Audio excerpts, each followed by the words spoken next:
How's it going, guys? Sorry, I'm like super tired, but how's it going, guys? I will be watching another Matthew Santoro video, which is called the 10 Freakiest Creepypastas Ever Told. It could be possible that I've heard all of them, because like I said in the last video, there was a time when I was looking up a bunch of creepypastas and urban legends and stuff like that, but we'll see. And Matthew Santoro ends up watching this video too, then hi. So yeah. Don't be afraid, Uncle Matt's here to tell you a bedtime story.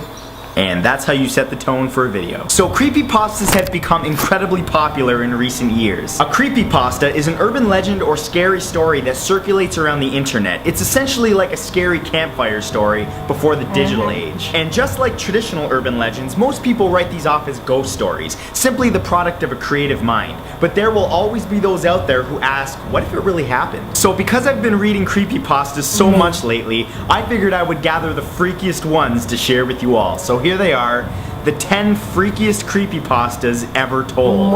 Oh, and if you're watching this at night, you may want to rethink your choice. Just saying. Number 1 is 1999. This story, simply known as 1999, is about a Canadian blogger named Elliot who decides to investigate a low-budget TV show that he used to watch in 1999 that only aired for a few episodes. One episode, called Playing with Scissors, featured live-action hands on a table. The episode immediately turned dark as one of the hands repeatedly stabbed a smaller hand with a pair of scissors, while a muffled child's scream could be heard in the background. The next episode, called Mr. Bear's Cellar, featured a mentally unstable man who dressed up as a character called Mr. Bear and did things so disturbing that I can't even mention them here. Eventually, police investigated and shut down the sadistic show, but by that time the damage had been done to anyone who saw the morbid episodes.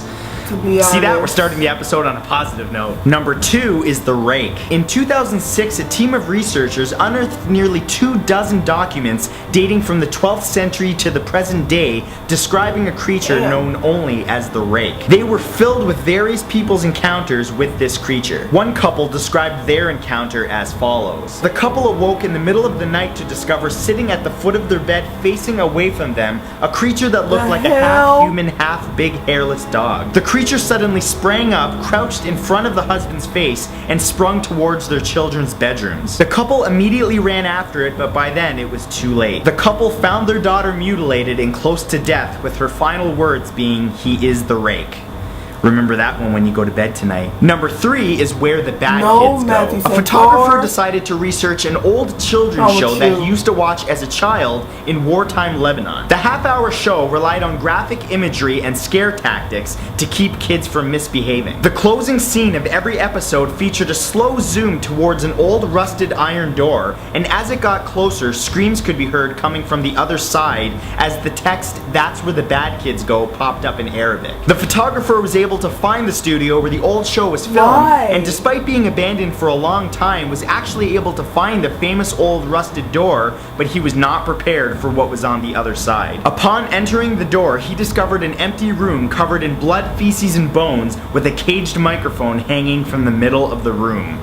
Yep, just one more reason to do what your parents say, kiddies. Number 4 is the Other Watcher. There was once a man who checked into a hotel for a few nights. After getting his key from the woman at the front desk, she mentioned that he'll be passing a room with no number and that he should not try to enter the room or even look inside. By the second night, the man was so intrigued that he decided to look through the keyhole of the room. What he found was a very pale woman in an empty room standing in the corner. That night, he returned to his room, but on the third night, he decided to look through the keyhole again, but this time all he saw was the color red. Nothing else, just a constant deep shade of red. He then returned to the front desk where the woman asked if he had looked through the keyhole. The man admitted that he did, and the woman sighed, saying that many years ago a man murdered his wife in that very room and that her ghost now haunts it. Her ghost is said to be very pale except for her eyes, which are bloodshot red.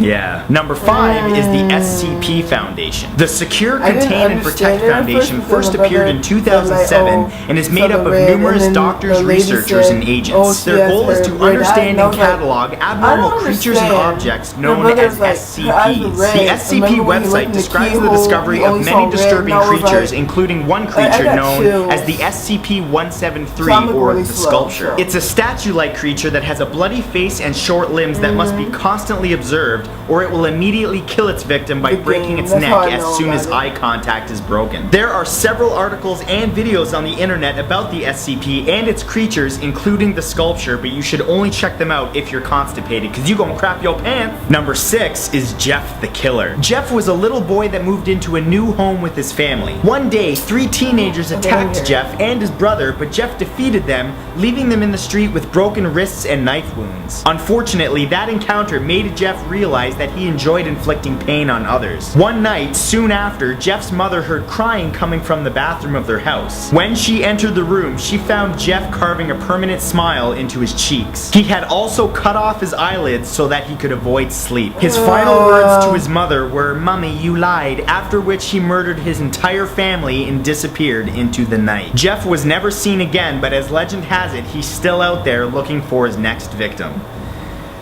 You may want to look behind you. I hate that picture. Number 7 is Wake Up. In the past, it's been reported that some victims of torture during the act would retreat into a fantasy world from which they could not wake up. In this catatonic state, the victim lived in a world just like the normal one, except they weren't being tortured. The only way that they realized that they needed to wake up was a note that they found in their fantasy world. It would tell them about their condition and tell them to wake up. Even then, it would often take months until they were ready to discard their fantasy world and wake up.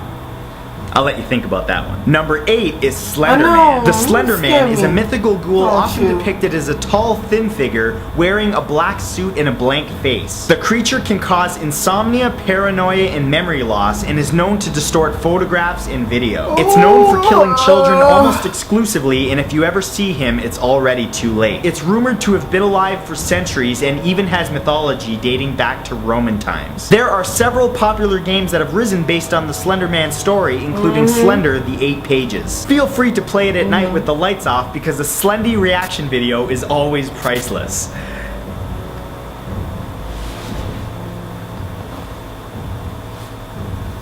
Number 9 is Robert the Doll. Robert the Doll is a real-life doll that many say is cursed. The doll was given to artist Robert Eugene Otto in the late 1800s by a servant working in his family's home. The doll, which he named after himself, took on a life of its own and terrorized his family. Disturbingly, Robert kept the doll into adulthood and it terrorized his wife, leading her to insanity. The doll now resides in the Fort East Martello Museum in Key West, Florida. As rumor has it, visitors must ask Robert politely if they want to take his photo. If they take his photo without permission or mock him in any way, Robert is said to lay a curse on that person. And I have no idea how far this doll's reach is, so I'm just going to say I respect this doll and he is awesome. Moving on. And number 10, Ben Drowned. This story is about a supposedly haunted copy of the game The Legend of Zelda Majora's Mask for the Nintendo 64. A young man received a suspicious-looking Majora's Mask cartridge from an old man, and upon playing it, noticed that there was a saved file named Ben. Upon playing that saved file, all kinds of weird things started happening, including the text in the game displaying incorrectly, and the music started playing backwards. The game continued to do all kinds of really bizarre things that alluded to a boy named Ben that drowned that was now communicating through the game. The game even started displaying bizarre messages like, "You shouldn't have done that. Ben is getting lonely and you've met with a terrible fate, haven't you?" After he started to get really freaked out, this guy recorded the gameplay and all of the footage is on YouTube. But I warn you, the footage is really freaky and really bizarre, so if you watch it, it may just ruin all the good memories you had of that game, so yeah, enjoy. And that's it for this time, guys. If you'd like to read the full gruesome version of these stories or discover new creepypastas, I'll put some links in the description that you can check out. If you enjoyed this video, please share it on Facebook and Twitter and give that like button a click, and I will see you all back here next Saturday with a brand new video. Peace. This episode freaked me right out. Creepy! Ooh.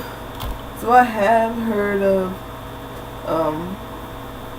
I actually heard of all of them, but the Just the Killer one, there's like different stories, so I wasn't sure which one was the right one. I guess that one was the first one, but Just the Killer will always be the scariest one to me, to be honest. Like, I don't know, man, like that picture, like, it's like blood curdling, like, ugh, I freaking hate it. I'm sorry, I'm getting loud, but anyways, that's the video for today. I think, yeah, that's all of them for today. But anyways, yeah, that'll be it. And please like and subscribe for more reaction videos. Please suggest some videos to me for me to react to. And link will be in the description down below.